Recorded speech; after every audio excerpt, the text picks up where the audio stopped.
दोस्तों उत्कर्ष small finance bank में job करने से पहले सबसे ज़्यादा डाउट क्या रहता है। जितने भी स्टूडेंट हुए जो इंटर कर लिए हैं, ग्रेजुएशन कर लिए हैं, वो उनके अंदर ये डाउट रहता है कि कौन सा पोस्ट मेरे लिए बेस्ट रहेगा। और इस पोस्ट के बारे में बताने वाला कोई नहीं रहता है कि आपके लिए कौन सा पोस्ट अच्छा रहेगा। अगर आप कहीं इंटरव्यू देने भी जाते हैं उत्कर्ष स्मॉल फाइनेंस बैंक में, तो वहाँ पे ये नहीं बताया जाएगा कि आप इसके लिए एलिजिबल होंगे, आप इस पोस्ट के लिए बेस्ट हैं। इसका कोई जानकारी नहीं देने वाला है। इस वीडियो में हम बताएंगे अगर आपके पास क्वालिफ़िकेशन है, ग्रेजुएशन कर लिए हैं तो कौन सा आपके लिए पोस्ट अच्छा रहेगा। कंप्यूटर कोर्स किए हैं कौन सा पोस्ट आपके लिए अच्छा रहेगा। अगर आप इंटर लेवल पे जा रहे हैं तो कौन सा पोस्ट अच्छा रहेगा। इसके बारे में पूरे फुल डिटेल्स के साथ बात करने वाले हैं। वीडियो में लास्ट तक बने रहिएगा। वीडियो में आगे बढ़ने से पहले आप लोग से छोटा सा रिक्वेस्ट है कि अभी तक मेरे चैनल को सब्सक्राइब नहीं किए तो सब्सक्राइब कर लीजिएगा, बेल आइकन को प्रेस कर लीजिएगा ताकि सभी नोटिफिकेशन आप लोग को मिल जाए। दोस्तों आप लोग को बता दूं कि जितने भी स्टूडेंट हैं या जो जॉब के लिए एलिजिबल हैं, हमारे पास कमेंट करते रहते हैं कि मैं कौन से पोस्ट के लिए एलिजिबल हूँ, तो ये खुद आपको डिसाइड करना रहता है। बाकी मैं इस वीडियो में पूरे बता दे रहा हूँ कि कौन कौन से कोर्स पे कौन कौन सा पोस्ट मिलता है और कौन कौन सा पोस्ट सबसे बेस्ट होता है, कौन कौन से पोस्ट पे ज़्यादा पैसा मिलता है, पूरे डिटेल्स के साथ बता रहे हैं। उत्कर्ष स्मॉल फाइनेंस बैंक में सबसे ज़्यादा पोस्ट खाली रहता है तो वो रहता है फील्ड ऑफिसर का, क्योंकि सबसे ज़्यादा ज़रूरत पड़ता है फील्ड ऑफिसर का ही। अगर कहीं चले जाइए तो कम से कम एक ब्रांच पे 16, 17, 10, 9, 8 इस प्रकार से फील्ड ऑफिसर रहते हैं। तो उन लोगों का फील्ड ऑफिसर का आप लोग का मालूम ही है कौन सा काम रहता है। कलेक्शन करना, लोन डिस्पर्स कराना, नया ग्रुप क्रिएट करना, ये सब काम फील्ड ऑफिसर का होता है। मतलब फील्ड में बिजनेस बढ़ाना और बिजनेस करना फील्ड ऑफिसर का ही काम होता है। बाकी इन लोगों का हैंडल करने वाला पोस्ट बाई पोस्ट है। तो फील्ड ऑफिसर में सबसे ज़्यादा भर्ती लिया जाता है और इसका जो लेवल होता है इंटर लेवल पे होता है।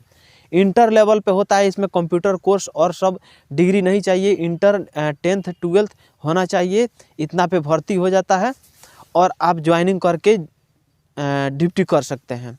इसमें बहुत सारा बहुत कम मिनिमम क्वेश्चन पूछा जाता है इंटरव्यू में।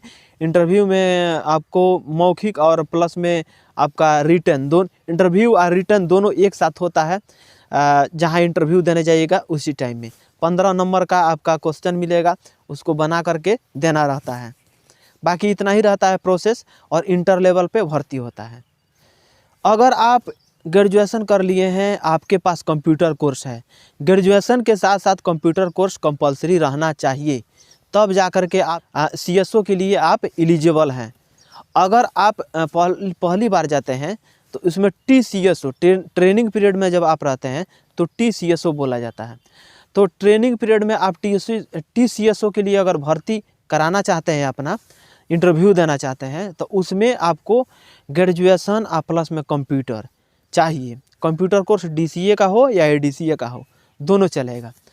वहाँ पे जो होता है बैंकिंग में, आप बैंकिंग का जो काम होता है वो होता है, प्लस में सबसे ज़्यादा ज़रूरत पड़ता है आपका एक्सेल। अगर एक्सेल में अगर आपको ज़्यादा जानकारी है तो आपको काम करने में कोई परेशानी नहीं होगी, आप जल्दी काम सीख सकते हैं वहाँ पे और जल्दी अपना प्रमोशन ले सकते हैं।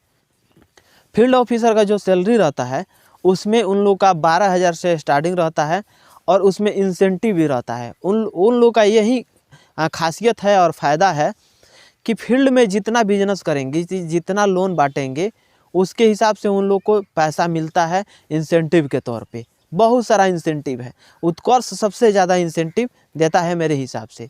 जिस प्रकार से काम है इसमें उस प्रकार से इंसेंटिव भी मिलता है। उसके बाद से आपको लोगों को बता दूं कि CSO का जो सैलरी होता है 13,000 से स्टार्टिंग होता है TCSO का। उसमें TCSO का जो होता है, अगर कुछ दिन काम कर लेते हैं, उसके बाद से जब प्रमोशन हो जाता है, ब्रांच ऑपरेशन मैनेजर बन जाइएगा, उसके बाद से आपका सैलरी बढ़ जाता है, प्लस में आपका इंसेंटिव भी कुछ काछ मिल जाता है। इसमें भी इंसेंटिव है, CSO के लिए इंसेंटिव है, FD ID के लिए, अकाउंट ओपनिंग के लिए बहुत सारा इंसेंटिव है। लेकिन अगर उस प्रकार से आप काम करिएगा तो, अगर नहीं चाहते हैं कि अगर इंसेंटिव उठाना, सिर्फ चाहते हैं कि अपना सैलरी पे डिपेंड रहें, तो 13,000 रुपये सैलरी रहेगा, प्लस में इंसेंटिव, उसमें प्लस में आपका जो पीएफ कटता है वो अलग से कटता है। पीएफ का काट करके 13,000 14,000 रुपया सैलरी रहता है। ड्यूटी जो होता है उन लोग का 9 बजे से स्टार्टिंग होता है, शाम को जितने बजे तक ब्रांच ओपन रहेगा उतने बजे तक उन लोग का ड्यूटी रहता है। एक और पोस्ट होता है आरओ का, जो कि रिलेशनशिप ऑफिसर होते हैं। उनका काम होता है कि बड़े बड़े बैंक, बड़े बड़े लोन जो होता है 1 लाख से जो स्टार्टिंग होता है, business loan, personal loan, gold loan, इस प्रकार से जो लोन होता है वो सब लोन कराने के लिए आरओ रहते हैं, रिलेशनशिप ऑफिसर। तो उन लोगों का काम होता है कि बड़ा बड़ा लोन देना, दिलाना और कलेक्शन करना, आरओ का काम होता है। तो आजकल बहुत हर ब्रांच में नहीं रखा गया है आरओ। जो आपका डिवीज़न होता है, जैसे कि आप लोग को बताए थे अगले वीडियो में हम बता दिए थे कि डिवीज़न के अंदर 3-4 ब्रांच आता है। तो जहाँ डिवीज़न हेड होता है उसी ब्रांच में एक आरओ रहता है। तो इसका भी ग्रेजुएशन चाहिए, कंप्यूटर कोर्स की ज़रूरत नहीं है, लेकिन ग्रेजुएशन चाहिए और ड्राइविंग लाइसेंस चाहिए, बाइक चाहिए, क्योंकि इसमें फील्ड का काम होता है। तो इसमें इतना सारा डॉक्यूमेंट होना चाहिए, तो आप एलिजिबल हैं आरओ के लिए। उसके बाद से एक और पोस्ट होता है टीएसी का। इसमें टीएसी का सबसे ज़्यादा भर्ती लिया जाता है, किसको? तो लेडीज़ को, लड़कियों का सबसे ज़्यादा भर्ती टीएसी के लिए लिया जाता है, क्योंकि ये जो इस टीएसी का काम होता है कि बिजनेस को बढ़ावा देना। जैसे कि उसमें आरडी, एफडी ये सब करा के वो लोग देती हैं फील्ड में ढूंढ करके, और उन लोगों का काम यही होता है कि फील्ड में जाना, लोगों को मोटिवेट करना, आरडी कराना, एफडी कराना, अकाउंट ओपनिंग कराना, स्टैंडर्ड अकाउंट, इस प्रकार से टीएसी का काम होता है। इतना मतलब एक ब्रांच में एक टीएसी होता है, चाहे लड़का हो या लड़की हो, सबसे ज़्यादा लड़की का भर्ती इसमें लिया जाता है। तो इसके लिए टीएसी के लिए आप एलिजिबल हो सकते हैं, आप जा कर के ज्वाइन कर सकते हैं इंटरव्यू दे करके। एक और बात बता दूं आप लोग को कि हर पोस्ट के लिए, चाहे आपका फील्ड ऑफिसर हो, ब्रांच मैनेजर हो, असिस्टेंट ब्रांच मैनेजर हो, या सीएसओ हो, आरओ हो, टीआरओ हो, या टीएसी हो, जितने सारे मैं पोस्ट बताया हूँ सबको बैंक इंसेंटिव देती है। लेकिन हाँ, उसके अनुसार से उनको लोग का टारगेट रहता है। उस टारगेट को आप पूरा करके दे देते हैं, तब जा कर के आपको इंसेंटिव मिलता है। और बहुत सारा पोस्ट होता है जो कि आपका डायरेक्ट नहीं मिल पाता है। जब इसमें काम करिएगा बहुत कुछ दिन के बाद, जब आपका प्रमोशन होगा, तब जा कर के दूसरा पोस्ट चेंज होता है। अभी जितना मैं पोस्ट बताया हूँ उसको डायरेक्ट आप ज्वाइन कर सकते हैं। अब मान लीजिए कहीं आप ब्रांच मैनेजर, कहीं असिस्टेंट ब्रांच मैनेजर हैं किसी बड़े कंपनी में, अगर इसमें चाहते हैं कि ब्रांच मैनेजर का पोस्ट हमको मिल जाए, तो उसके लिए भी आपके लिए ऑप्शन है कि आप वहाँ पे जा कर के इंटरव्यू दे करके आप वहाँ पे ज्वाइनिंग कर सकते हैं।